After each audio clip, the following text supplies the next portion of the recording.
Hey everybody, thank you so much for joining us. If this is your first time, we certainly hope it's not your last time. And this is a great time to join us because we are at the front end of a brand new series. For the next several weeks, I want to talk to parents, grandparents, future parents, aunts, uncles, anybody who feels the weight and the responsibility of equipping an infant, a child, a teenager, a middle schooler, or a high schooler for life. Today and for the next few weeks, I want to talk about parenting. Now, when Sandra and I talk to parents about parenting, she always says something that gets everybody's attention. And for those of you who are in the season where you're raising middle school or high school students, you totally get this. Here's what she always says. She says, the days are long, but the years are short. And this is oh so true. I mean, on the front end, you feel like you have plenty of time, and then you blink and they're 10, and then they're graduating from middle school, and then they're gone. And you think, oh no, or you will think, oh no, are they really ready? Did I tell them everything they needed to know? Did I prepare them for life? And the answer to that question is always no, you didn't. You probably forgot a few essentials, some really important things, which is understandable because you were busy. You were busy parenting. Now, like most first-time fathers and mothers, I will never, ever forget the terror, and that's the right word, the terror I felt when the nurse at the hospital, you'll remember this, some of you, closed our car door as she sent Sandra and me home with a baby by ourselves. What were they thinking? I knew what I was thinking. I was thinking, surely one of you is coming home with us. I mean, what if we do this wrong? And I think that's the first time that it dawned on me that just because I have a parent doesn't mean I know anything about being one. And maybe more to the point, just because I was a kid once doesn't mean I know anything about raising one. And so you'll remember this, some of you. So you're sitting in the car, the doors are closed, you don't know what you're doing. It's just terror. I think it's just terror. I mean, there's excitement, but there's terror. And the nurse, she just stood there and she waved goodbye with that knowing look on her face. But we figured it out. But we didn't figure it out on our own. Sandra and I were sponges, like many of you are. We were sponges for good parenting advice, whether it came from books or videos or friends or even experts. And honestly, we had an advantage that most people don't have. At the time, I was serving as the student pastor at our church, which meant I had the opportunity to oversee our middle school and high school students, which meant we had lots of interactions with parents of middle schoolers and high schoolers, that we had interaction with the parents. We saw great examples, and we saw what we considered some really bad examples. But when we saw parents who had a healthy relationship with their teenagers, we were not shy about inviting them to lunch. We wanted to know their game plan.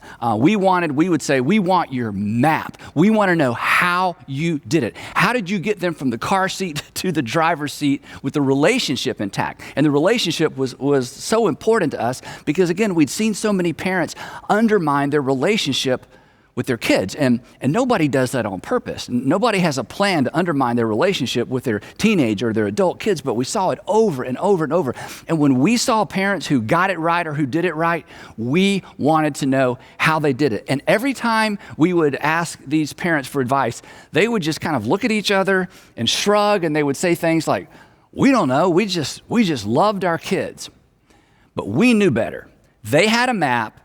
They had an approach, they had some habits, but it was so intuitive to them, they couldn't verbalize it. But Sandra and I were students, and we were serious about figuring this out. And to some extent, we were afraid, right? Because we wanted to get it right. And here's what we noticed. Here are a few things that we noticed up front.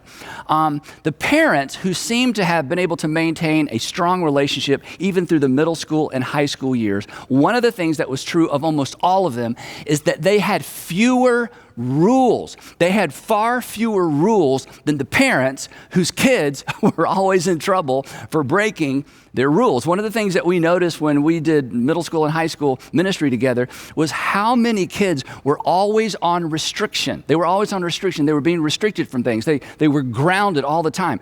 And in our experience, these kids never really got any better. They were always the troublemakers and they were always in trouble. But when we talked to parents who had been able to maintain strong relationships with their kids, even through the middle school and high school years, we discovered that virtually none of them ever even used restriction or grounding as a tool to discipline their kids. We will come back to that later. The other thing that we noticed about these extraordinary parents who seem to have gotten it right is, and this may sound strange, they were not afraid of their children. They were not afraid of their children. Now, if you don't have children, this may seem strange to you, but I'm telling you, it is easy for parents to become afraid of their children. And when you fear your children are, just by nature of the fact that you're afraid of them, or you fear their response to you, they are in charge of the relationship. They're in charge, in some cases, of the marriage. But these unique parents, they did not fear the rejection of their children, and that's oftentimes what parents fear. They fear the rejection of their kids. They weren't afraid to discipline their children. But, again, they didn't discipline their children in the traditional ways that parents often discipline their children. Again, we'll come back to that later. Here's the other thing. Then I don't know exactly how to say this, so give me a minute. These extraordinary parents discovered, I think is the best word, they actually spent time discovering, or they discovered, and then they facilitated their kids' interest, their kids' strengths and their kids' talents, rather than, and this is key, rather than forcing or insisting that their children embrace what was most interesting to, or what came naturally to the parents. In other words, instead of the athletic dad, insisting that his son be an athlete or his daughter be an athlete, instead they stood back and they were students of their kids, and they figured out the direction, the natural flow of their children, and then they invested in the natural flow rather than trying to force them into something. And again, we've all seen parents do the opposite of that. And again, we've all seen where that leads. In fact, maybe that's your story growing up. Your mom had a special interest, and she wanted you as her daughter to embrace what was interesting to her, but you weren't interested in it. And again, what happened, there was a relational friction. Somehow, these wise parents, they avoided all of that. Another thing that we noticed about these parents is that they resisted the temptation to involve their kids in everything. Not only were they not afraid of their children, they didn't fear their children missing out. In other words, here's how I say this. They prioritize relationship over experience. They prioritize their relationship with their kids and their kids' relationships with each other over experience. They prioritize the experiences that they could experience together over the experiences that sent everybody in 100 different directions.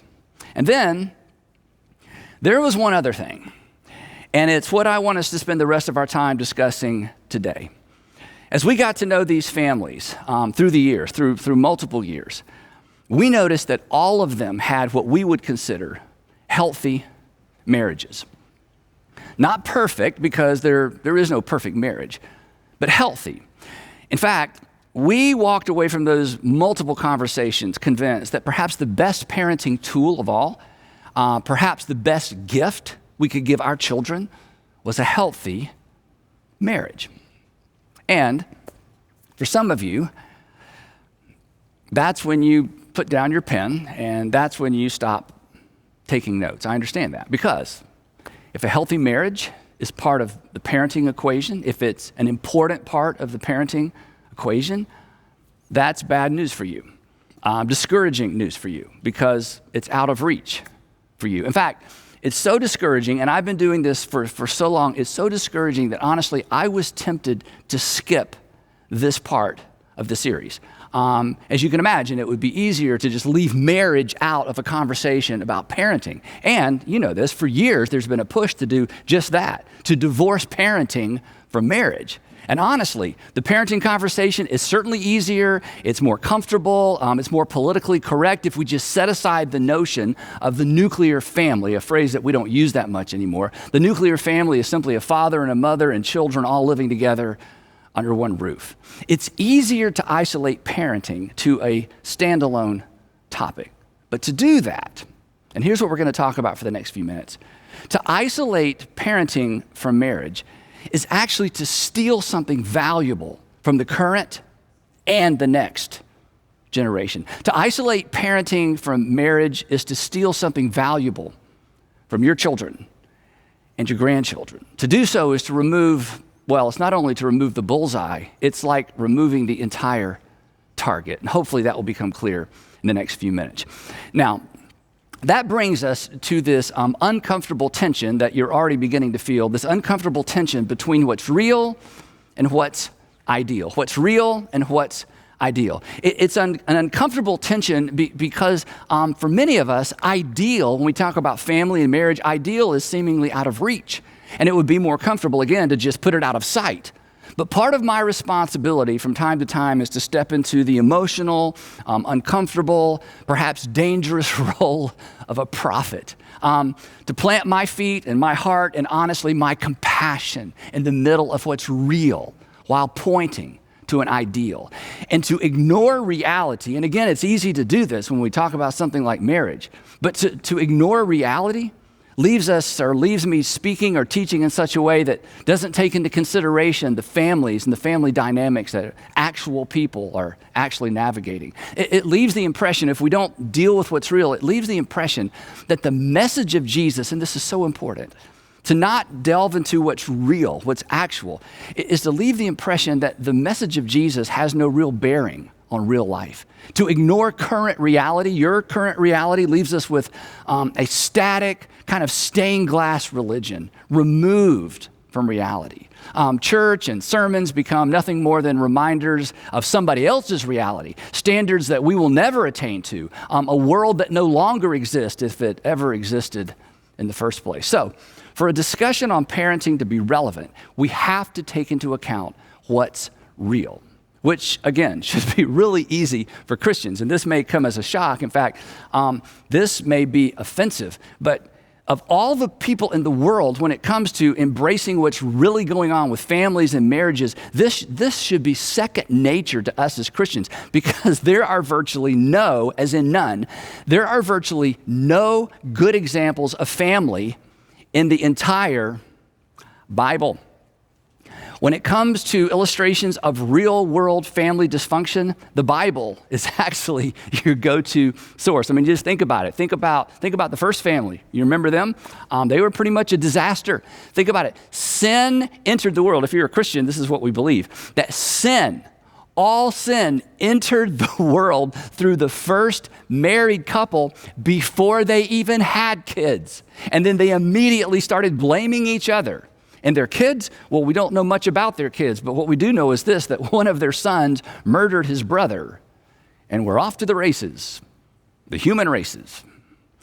Just about every Old Testament story involving family is bad. In fact, just about every Old Testament story that deals with family is horrible by modern standards. So the point being this, the church, we should be really good at taking into account the realities of family life, taking into consideration what's actually going on, taking into consideration what's actually going on in any conversation about parenting, because our book, our text, the Bible, is full of bad examples.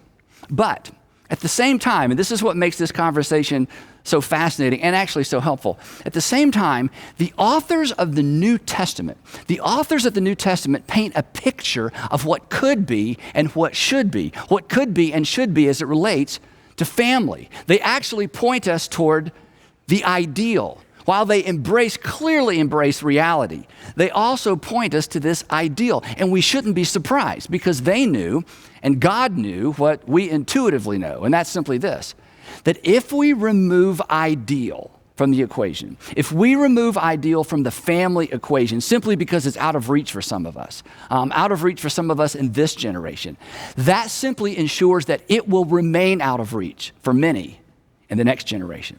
Part of our responsibility as parents and grandparents, is to give our kids and our grandkids something to aim for, something to live for.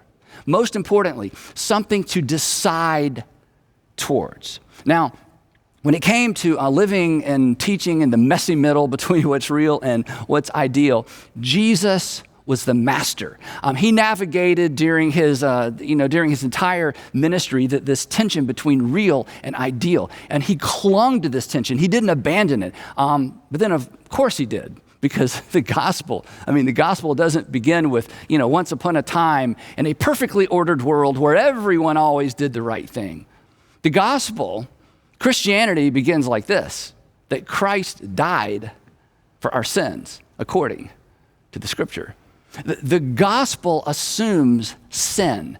The gospel assumes that we're going to get it wrong. The gospel assumes real while it points the ideal, that Christ showed up in a perfectly disordered world where ideal seemed out of reach, honestly, for everyone. The gospel begins with this: for God so loved the world. But which world? Not the Garden of Eden world. Our world, your world, my world, our broken, imperfect, less than ideal world. The tension between real and ideal was embedded within just about every single one of Jesus' parables. He would say things like this. He would say, the kingdom of God is like, and his disciples would say, yeah, but this isn't the kingdom of God. To which he would then smile and say, come to me, all who are weary and heavy laden, and I will give you rest. You will find rest for your souls. And then he would pivot, and once again, he would point to the ideal. He would say things like this: you have heard it said that you shall not commit adultery, to which his audience would always say, yes, we have heard that said. And Jesus would say, but I tell you, anyone who even looks at a woman lustfully has already committed adultery with her in his heart, to which they would say, we had not heard that part. And Jesus, honestly, that makes us feel bad about ourselves. So don't say things like that anymore. It's unrealistic. But he kept saying things like that. He consistently pointed beyond the lowest common denominator to the ideal. He gave people in his audience, he gives us something to aspire to. And then when he would bump into people who fell short, unlike the religious leaders of his day, he did not condemn them. In fact, Jesus condemned the condemners. And then he would die for the condemned. Instead of lowering the standard, he turned up the grace. He redefined adultery and made every man an adulterer, and then he paid for their adultery. When religious leaders attempted to trap him with his own words during a discussion regarding divorce, Jesus, this is amazing, Jesus raised the marriage standard so high that he slammed the door on a man's opportunity or freedom to wiggle out of his responsibility to his family. In fact, Jesus raised the bar so high, he pointed so intuitively and so pointedly to the ideal that when he finished talking about marriage and divorce, when he finished the discussion and they walked away, his apostles, the 12 that followed him everywhere, they looked at each other, and here's how they responded. They said, wow, if this is the situation between a husband and a wife, it's just better not to marry. In other words, Jesus, you made it sound so permanent. But Jesus, that's so unrealistic. I mean, things happen, people change. To which Jesus would have said, I know. It's why I'm here.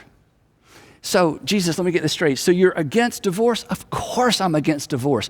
Divorce hurts people. Divorce breaks people. Divorce leaves broken lives. Divorce leaves wounds. Of course I'm against divorce. Well then Jesus, what are you going to do about divorced people?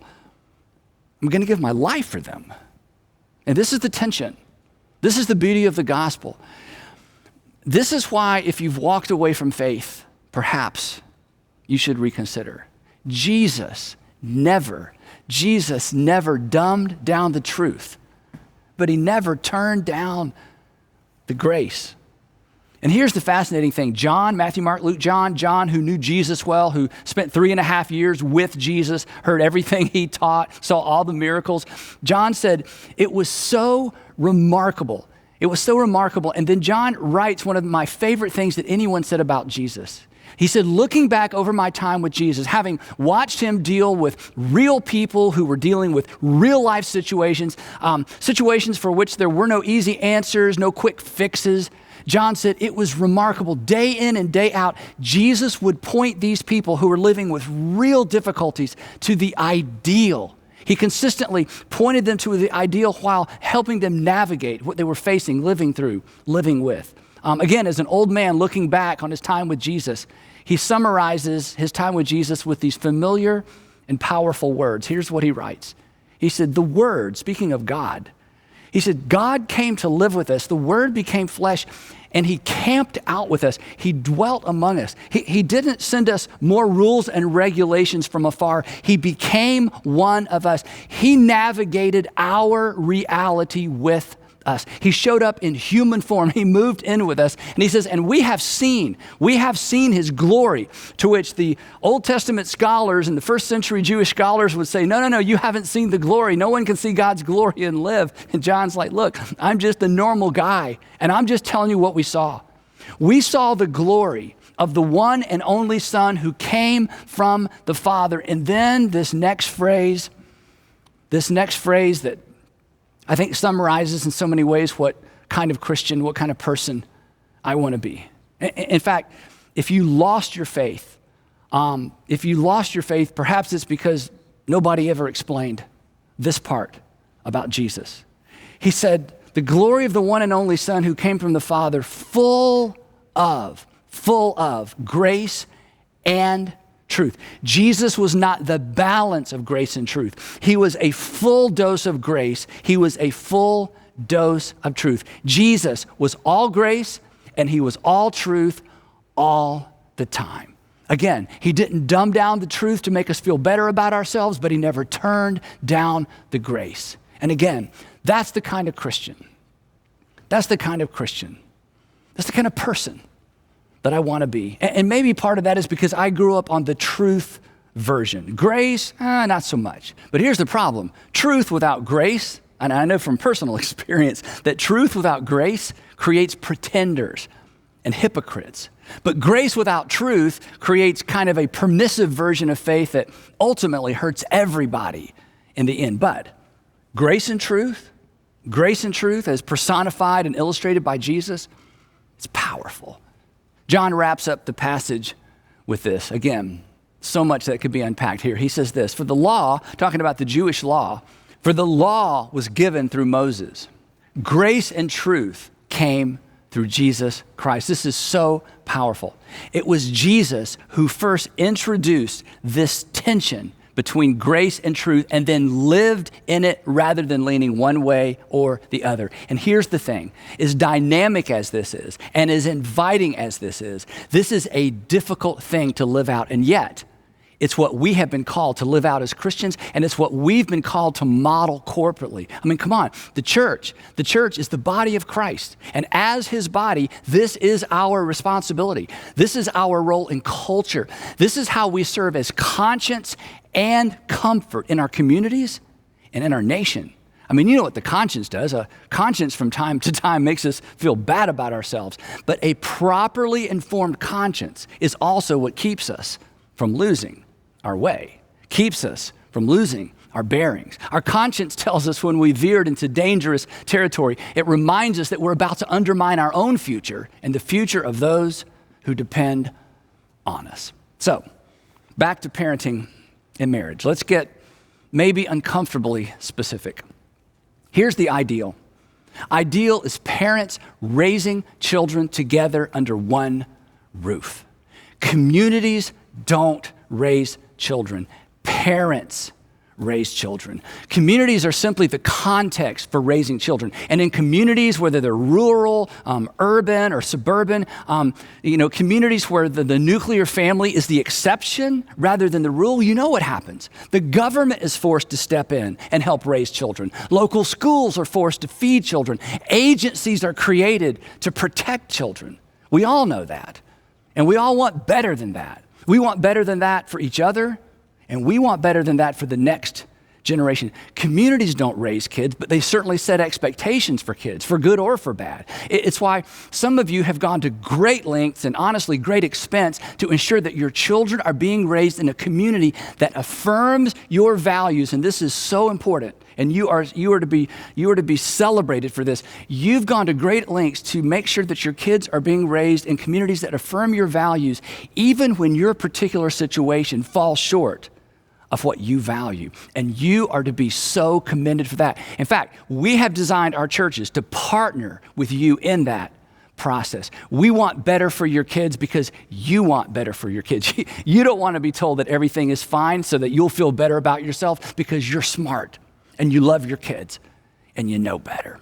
So every once in a while, we all need to be reminded of what should be and what could be. Maybe not what can be for us, but what could and should be for our children. That's good parenting. Every once in a while, we all need to be coaxed back into the tension between what's real and what's ideal. So, when it comes to parenting, marriage matters. And any attempt to downplay the importance of marriage, to downplay its role, is just misguided. Not because of the dynamic it creates within a particular family, but because it robs children of an opportunity to aspire for and to decide toward the ideal. Now, I think, again, one of the reasons that I have so much energy around this is something that happened to me about 10 years ago. 10 years ago, I had a conversation that brought this entire dynamic into very, very sharp focus, this dynamic between real and ideal in marriage and parenting. Sandra and I met a gentleman named Rick. Actually, I met him first. Rick is about my age. His family situation growing up was extremely unhealthy, chaotic, and at times, he would say, dangerous. By the age of 13, Rick had had enough, and he was planning to run away from home. He told his uncle, who was disabled, he told his uncle what he was planning to do, and his uncle urged him, said, wait, let's talk about this. And his uncle explained to him that the state of Georgia, would help him, provide him with a place to live, predictable meals, a consistent roof over his head. So his uncle, he said, cashed his welfare check to pay for a cab, and he and Rick, who was 13 years old, taxied over to the DFAC's office. His uncle dropped him off. Rick did not wait to be taken out of his home. He opted out himself, and he was placed in a temporary foster home. Later, he moved to a children's home. And he was eventually placed with a family in Gwinnett County, which is a county just north of the city of Atlanta, where he says his life was changed forever. Now, Rick and I had a long lunch, and he told me his entire story in detail. But toward the end of the story, he said something that honestly, it altered the trajectory of our family's life. He said this, he said, Andy, until I went to live with the Price family, the family in Gwinnett County. He said, until I went to live with that family, I had never seen a family sit around a table for dinner without arguing and screaming. He said, I'd never seen a man come home from work with a paycheck. He said, I'd never seen a father provide for his family. And he said, just seeing that was life-changing for me. And then he said this, and I wrote it down because it had such an impact on me. And I quote, he said this, he said, I just needed to see it to aim for it. I just needed to see it to aim for it. Once I saw it and experienced it, I knew what I wanted at 13 years old. I knew what I wanted. Until then, I didn't even know such a thing even existed. When I called Rick to get permission to share this part of his story, he got emotional all over again, just working through some of these details, explaining some of these details. And he said this, he said, Andy, he said, the thing is this, once you see it, you can't unsee it. Once you see it, you can't forget it.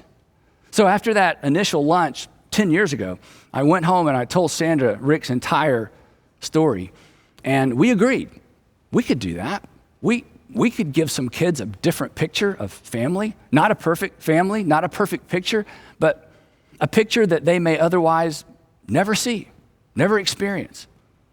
In a few weeks or a few months with us in our household, perhaps we could provide a child with a picture, a potential that they didn't even know existed. And if we can do for even one child what the Price family did for Rick, wow. Now, as you know, from time to time, I encourage you to ask and answer this terrifying question, what breaks your heart?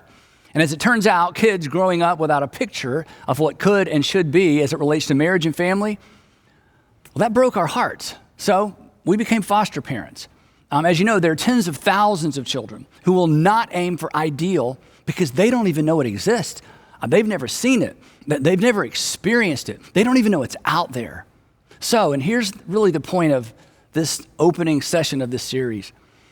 To do or to support anything that removes ideal from the equation, the conversation, the culture, to downplay the importance of parents raising kids together simply because it seems too ideal, too American, too Western, too traditional, to remove that from the equation because it's too ideal, is stealing. It's stealing the future of our future generation. It's a mistake that we will pay for generations. And make no mistake, women and children will pay the highest price. They always do. So yeah, it was tempting. It was tempting to just jump right into some parenting tips. That would have been easier, safer, certainly less potential to be misunderstood. But that would have been irresponsible because parenting is first and foremost about preparing our children for their future, which requires us to cast a compelling vision for their future, what could and should be for them, regardless of where our lives have taken us. A vision for them academically, financially, spiritually, but maybe most importantly, relationally. Our shortcomings as parents, and we all have them, right? Our shortcomings, if we leverage them wisely, can serve as a catalyst for our children to climb to heights that perhaps are out of reach for us. And if they do, that's a win. It's a win for them, and it's a win for us. It's a win for our community. So, while we navigate what's real, let's not give up on ideal. And let's instill a dream in the hearts and minds of this next generation that positions them to live better lives and perhaps make the world a better place. And let's resist. Let's resist the voices in culture that have the potential to steal the dream of family from our kids.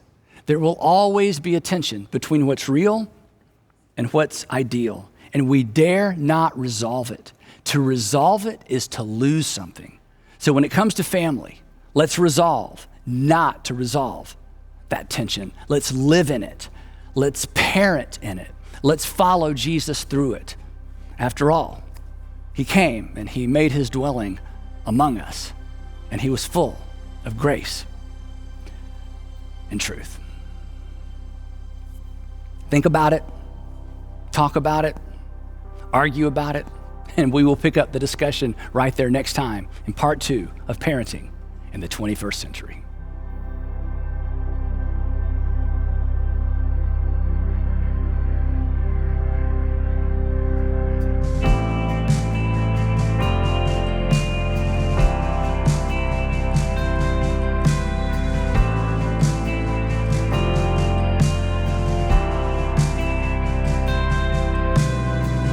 There's a grace when the heart is undefined,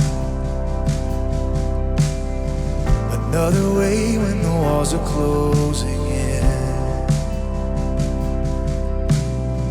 And when I look at the space between where I used to be and this reckoning, I know I will never be alone. There was another in the fire standing next to me. There was another in the waters holding back the sea. Should I ever need reminding of how I've been set free, there is a cross that bears the burden where another died for me. There is another in the fire.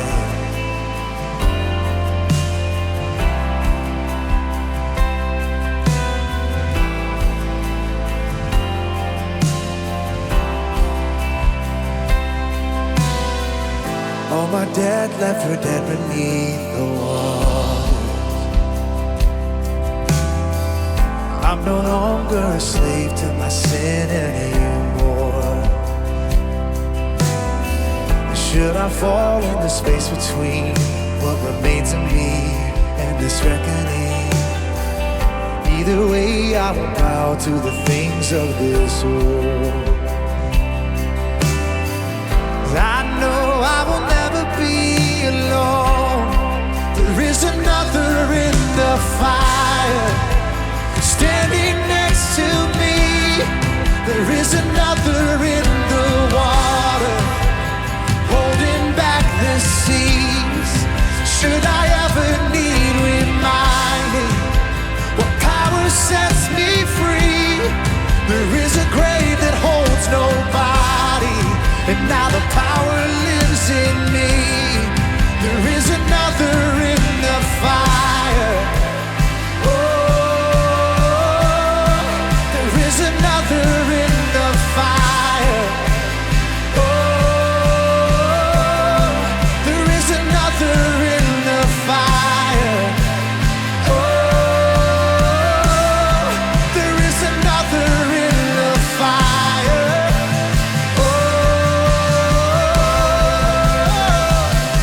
between us.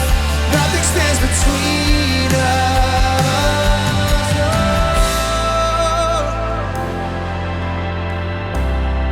Oh.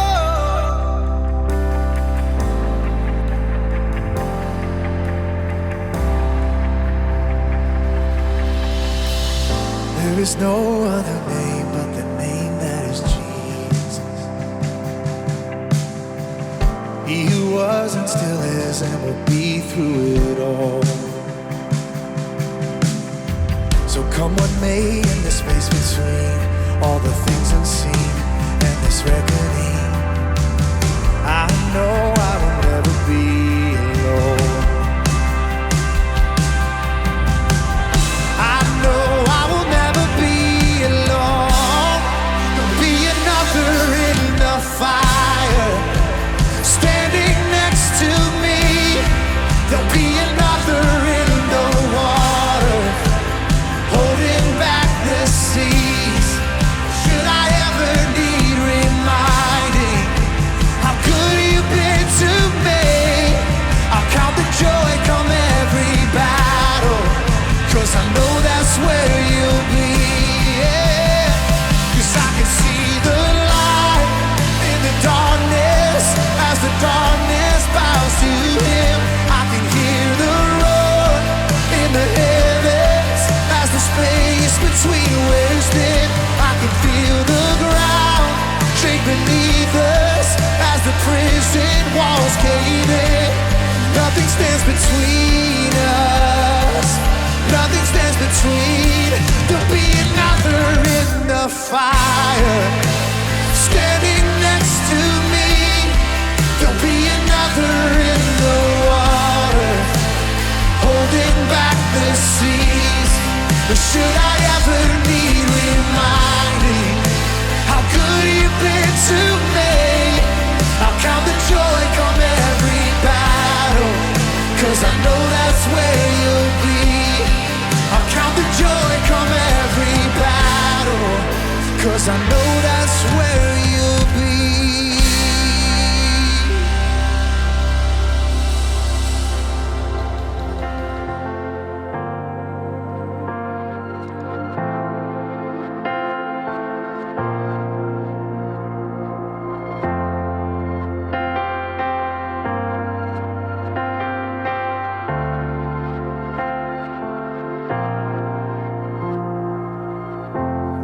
I've carried a burden for too long on my own. I wasn't created to bear it alone. I hear your invitation to let it all go. Yeah, I see you now. I'm laying it down. I know that I need you. I run to the Father. I fall into grace. I'm done with the hiding. No reason to wait. My heart needs a surgeon. My soul needs a friend. So I run to the Father again and again and again and again.